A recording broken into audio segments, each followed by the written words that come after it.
पहले मैं आपको खर्चा बता देता हूँ कि इसमें 1 एकड़ में कितना खर्चा होगा। जिसमें प्रॉफिट है हमारा मिनिमम 2 करोड़ आप लगा लें। अस्सलाम वालेकुम, क्या हाल चाल है? ठीक है सब दोस्त, खैर खैरियत से हैं। तो आज हम आपको बताएंगे जीवन के हवाले से। जीवन फसल है एक, इस चीज़ की ये एक नई वैरायटी आई है एक, उसका आपको ये फार्म दिखा रहे हैं, ये विजिट करवाते हैं। ये 17 एकड़ पे ये फार्म लगा हुआ है। ये फार्म लगा हुआ है 452 GB रमेशा, तहसील तांदला, डिस्ट्रिक्ट फैसलाबाद में। इसका आज आपको विजिट करा रहे हैं। ये G1 गार्लिक अच्छी ब्रीड है। नए फार्मर हजरात जो भी एग्रीकल्चर में आना चाहते हैं आजकल के दौर में, उन्हें चाहिए कि वो G1 लहसुन लगाएं। ये G1 लहसुन की जो किस्म है, ये national agriculture research centre Islamabad की तैयार करदा एक वैरायटी है जो हमने यहाँ पे 17 एकड़ में लगाई हुई है। यहाँ पे मैं आपको इसके प्रॉफिट की बात बताता चलता हूँ कि 1 एकड़ ये तकरीबन ऑलमोस्ट 2 करोड़ के लगभग हो जाता है। इसका 1 एकड़ है, जो 1 एकड़ की इसकी फसल 250 से 300 मन जो एवरेज आती है वो तकरीबन 2 करोड़ से अबव ही जाती है। आप मिनिमम 2 करोड़ लगा लें, 1.5 से 2 करोड़ तो इजीली आ ही जाती है इसमें। इसके सीड की बात करें कि ये कैसे लगाना है, कैसे लेना है और इसमें क्या क्या कुछ तरीक़ेकार हैं जो हमने यूज़ करने हैं, या हम वो कैसे इसे उगा सकते हैं, हम लगा लें इसमें ये आ जाता है। सबसे पहले सीड की इसकी क्वालिटी देखनी चाहिए। सबसे पहले सीड मोटा हो, अच्छा हो। लोग जो कहते हैं यार बारीक सीड है, ज़्यादा एकड़ पे लग जाएगा, वो 1-2 साल के बाद सीड जाके वो और बारीक होता जाता है, वो ख़राब हो जाता है बाद में सीड। वो मतलब कि इस साल जो हमने नेक्स्ट 2 सालों से, हम 3 सालों से इसमें हैं, इस फील्ड में, जो हम अपनी प्रैक्टिस के थ्रू देख रहे हैं इसमें करके, तो लोगों का सीड ख़राब हो जाते हैं बाद में वो रखते हैं। तब इसमें अच्छी क्वालिटी का मोटा सीड लेना चाहिए। सीड की पहचान में आप बात कर लें, इसकी G1 लहसुन की पहचान क्या है? इसकी पहचान में एक तो 2 चीज़ें हैं। तो एक इसका होता है स्केप निकल आता है पौधे से बाहर, तने के ऊपर एक फूल बना होता है, वो निकल आता है। दूसरा है कि इसके नीचे क्रोम आते हैं बेबी सीड, वो छोटे छोटे होते हैं। येलो कलर के बेबी सीड होंगे जो आप 1 साल पहले लगाएंगे। वो बेबी सीड 1 साल लगाया है आपने, वो नेक्स्ट ईयर एक ना ऑनियन प्याज की शक्ल का गोल टाइप, एक गंडा कह लें पंजाबी में, वो बनेगा।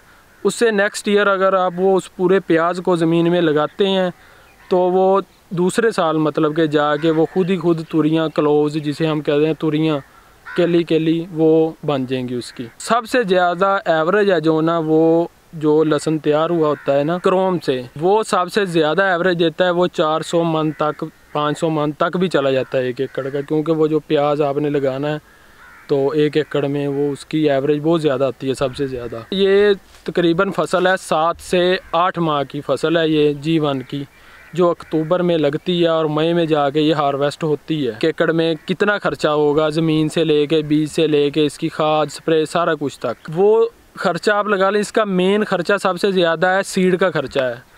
तकरीबन इसमें सीड, ड्राई सीड जो लगता है वो 16 से 20 मन है। तो वो उसकी जो आजकल की वैल्यू के हिसाब से लगाएं वो 40 लाख से अराउंड अबाउट बन जाती है। अब इसके 1 एकड़ तकरीबन पाकिस्तान में जहाँ पे भी आप जगह ले लें वो 1,10,20 हज़ार तक आपको ठेके पे मिल जाएगी। अगर आप लगाना चाहते हैं, आपके पास ज़मीन नहीं है, 1 लाख 1.5 लाख उसका ठेका डाल लें, ऊपर आप खादें वगैरह डाल लें। इसमें खादें इसमें तकरीबन 1.5 लाख तक की डल जाती हैं, स्प्रे वगैरह वो। ये अप्रोक्सीमेटली आप बना लें सारा टोटल खर्चा जो कुल इसका मिला लें वो 40 से 45 लाख इसका 1 एकड़ का खर्चा आ जाता है। तो इसमें प्रॉफिट है हमारा मिनिमम 2 करोड़ आप लगा लें। 2 करोड़ से अबव ही जाता है, 2 करोड़ से नीचे नहीं आता इसका प्रॉफिट। 2 करोड़ प्लस इसका प्रॉफिट है, मतलब कि 40-45 लाख 1 एकड़ पे। हम वो एकड़ की बात कर रहे हैं, 1 एकड़ पे 35 लाख भी खर्चा आ जाता है। इसमें टोटल पूरा सीड डला हो, अच्छी उसकी केयर की हो, उस एकड़ की बात कर रहे हैं। अगर आप वो सीड कम लेके लगा लेंगे, 1 एकड़ में लगा लेते हैं लोग, तो उसका प्रॉफिट मार्जिन उतना कम हो जाएगा। फिर भी 1.5 से 2 करोड़ के बीच आ जाता है। देखभाल करनी है उसके हवाले से मैं आपको बताना चाहता हूँ। ये है महंगी, हम इसे महंगा ज़हन में समझ के इस पर एक्स्ट्रा खर्चा कर रहे होते हैं, तो जो कि इस पर वो नुकसान देती है। उल्टा फ़ायदा क्या देना है, इस पर नुकसान आ जाता है लोगों को। आपने इसकी ज़मीन की तैयारी में ना सिर्फ 1 DAP डाल दें, या देसी आप लहसुन इसे समझें, जैसे दूसरा हम थोम लगाते हैं वही है, बस एक अच्छी वैरायटी है जो इसे जितना ज़्यादा सर पे सवार करेगा उसके लिए उतनी ये टेंशन वाली बात बन जाती है। नीचे DAP डालनी है इसकी, आपने ज़्यादा करना है, 1 एकड़ में 2 बैग डाल दे DAP के। जब ये जर्मिनेशन इसकी हो जाए तब आप इसे डालें नाइट्रोफास खाद। नाइट्रोफास के बाद, क्योंकि ये 8 माह की फसल है, आपने इसे लंबा लेके चलना होता है। इसे मुख्तलिफ फिर इसे फंगस की बीमारी आती है तो वो एंटी फंगस स्प्रे फ्लड कर दें आप इसके नीचे। तो जिन्होंने मल्चिंग की होती है उनके लिए बताना चाहता हूँ कि इसके नीचे कीड़ी आ जाती है। जो हम ये जैसे कि हमने ये पराली डाली है, ये मल्चिंग कहते हैं इसे, तो ये पराली के नीचे ना कीड़ी बन जाती है। उसके लिए हम वो कीड़ी मार दवा इसमें फ्लड कर देते हैं, तकरीबन थोड़ी थोड़ी ना हर पानी के साथ इसमें करते रहते हैं कि वो नीचे ना बने। एंटी फंगस स्प्रे इसके ऊपर वो कर दी। उसके बाद इसे जब ये नीचे थोड़ा सा प्याज बनाना शुरू कर दे तब इसे जाके आप पोटाश लगाएं। बस मतलब कि इसे थोड़ा थोड़ा आधा बैग 1 एकड़ पे आप लगाते रहें नाइट्रोफास का, जब तक ये मैच्योर नहीं होता। उसके बाद आप इसे सिर्फ पोटाश लगाएंगे, इसकी एवरेज, इसका वज़न बहुत अच्छा बन जाएगा। अगर आप जितनी ज़्यादा एक्स्ट्रा करेंगे वो तो एक्स्ट्रा में चली जाती है ना, वो ख़राब भी करता है, ज़ाया होगा, वो उल्टा नुकसान करता है, गल जाता है। पानी के प्लान की बात करें ना इसकी, तो ये जो खादें हैं ना वो पानी में फ्लड करनी चाहिए ज़्यादा। मतलब कि पहली है जो ज़मीन की तैयारी में डाल दें, बाकी है इसके साथ फ्लड करें और उसके साथ स्प्रे भी आप फ्लड कर सकते हैं। ये मुख्तलिफ़ इलाकों में मुख्तलिफ़ पानी के शेड्यूल हैं। जैसे ये हम फैसलाबाद में हैं, या फैसलाबाद से वो नीचे वाली पट्टी सारी है जो, उसमें पानी लगता है ज़्यादा क्योंकि गर्मी यहाँ पे होती है ज़्यादा। यहाँ पे अब सर्दियों के बाद हर 10 दिन के बाद या 1 हफ्ते के बाद पानी लगाना होता है। जो पट्टी है ये हम कह लें गुजरांवाला से या स्वात या जो ये स्वाबी के लोग लगा रहे हैं, वहाँ पे ठंड होती है, वहाँ पे पानी उनकी ज़मीनें नहीं इतनी ज़्यादा पीती, तो वहाँ पे पानी इसे बहुत कम देना पड़ता है। वहाँ पे पानी तकरीबन इसे 20-25 दिन के बाद देना पड़ता है। जो ये वाली साइड है यहाँ पे हम देते हैं इसे 1 हफ्ते के बाद पानी। अगर कोई दोस्त सीड ख़रीदना चाहता है, वो आपको सीड में देखना चाहिए कि आप उन फार्मर से ख़रीदें जो खुद काश्तकार हों। जो और पुराने हैं, जो लगाते आ रहे हैं काफ़ी सालों से, जो मार्केट में काम कर रहे हैं, ज़्यादा बेटर रहेगा कि आप उनसे ख़रीदें, वो कोई भी हो मार्केट में। अगर आप हमसे ख़रीदना चाहते हैं तो आप नंबर आपका नीचे चल रहे होंगे, वो आप देख लें, वहाँ से आप कांटेक्ट कर सकते हैं, कोई इशू नहीं, आपको अच्छा सीड देंगे। अगर आप सीड ख़रीद लेते हैं तो आपने जिससे भी ख़रीदा हो, कोई भी हो बंदा, आपको परेशानी है, आपको कोई मसला है वो लगाने के रिलेटेड, या कोई भी किसी भी किस्म का कोई मसला इसमें आ रहा हो, ये नंबर नीचे चल रहे हैं, उन पर आप कांटेक्ट करके हमसे बात कर सकते हैं, हमसे मशवरा ले सकते हैं क्या करना है इसमें। अच्छा मशवरा ये है कि इसकी बुकिंग चलती है स्टार्टिंग में इसका रेट होता है कम बहुत ज़्यादा। अब आप मार्केट चेक करें, इसका रेट जो अब चल रहा है ना, क्योंकि ये मई में जाके ना एडवांस पे सारा तकरीबन सेल हो जाता है मार्केट से, तो बहुत कम और महंगे मिलता है, पर बहुत ज़्यादा महंगे दामों मिलता है। अगर कोई भी बंदा ये लेना चाह रहा है, उसे चाहिए, उसे सबसे अच्छा तरीका है कि वो ना बुक करवा ले। अगर कोई बंदा इसे लगाना नहीं भी चाह रहा, इसमें इन्वेस्ट करना चाह रहा है, उस लिहाज से भी देखा जाए तो ये बहुत फ़ायदेमंद है। और वो बंदा, कोई भी आदमी उस पर लेता है उस रेट पे, ये मई में जाके ये डबल रेट हो जाता है उससे। इसके सीड के लेने के 2 तरीक़ेकार हैं।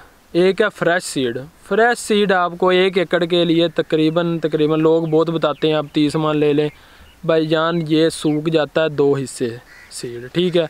अगर आप 50 मन सीड लेते हैं ना 1 एकड़ के लिए, तब वो जाके 1 एकड़ का सीड रहेगा। इसमें वो उन्होंने कैलकुलेशन लगाई होती है कि ये ख़राब भी होगा, ठीक है, उसमें थोड़ा बहुत ख़राब होगा, तो कोई सूखेगा 2 हिस्से सीड ये, तो फिर जाके ये 20 मन के करीब आपके पास प्रॉपर 1 एकड़ का सीड बचेगा। इसमें सीड लेने के ना 2 तरीके हैं। एक है फ्रेश सीड, फ्रेश चलती है बुकिंग, जो आजकल जिन्होंने बुक करवाना है ना, उन्हें चाहिए कि वो आजकल जो रेट चल रहा है उस रेट पे बुक करवाएं, क्योंकि आजकल रेट होता है कम, बाद में मई के करीब जाके रेट हो जाता है फ्रेश का बहुत ज़्यादा। जो ड्राई सीड की बात है तो वो ड्राई सीड भी ठीक रह जाता है फार्मर के लिए, पर ड्राई सीड का रेट बहुत ज़्यादा हो जाता है बाद में जाके।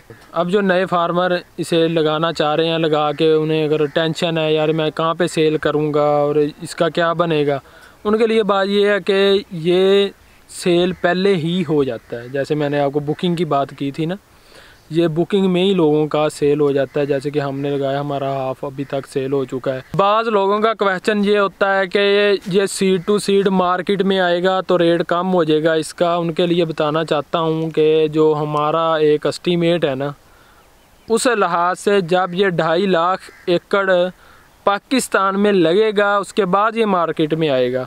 अब 2.5 लाख, अब तकरीबन ज़्यादा से ज़्यादा करके 5,000 एकड़ के करीब लगा होगा इस साल।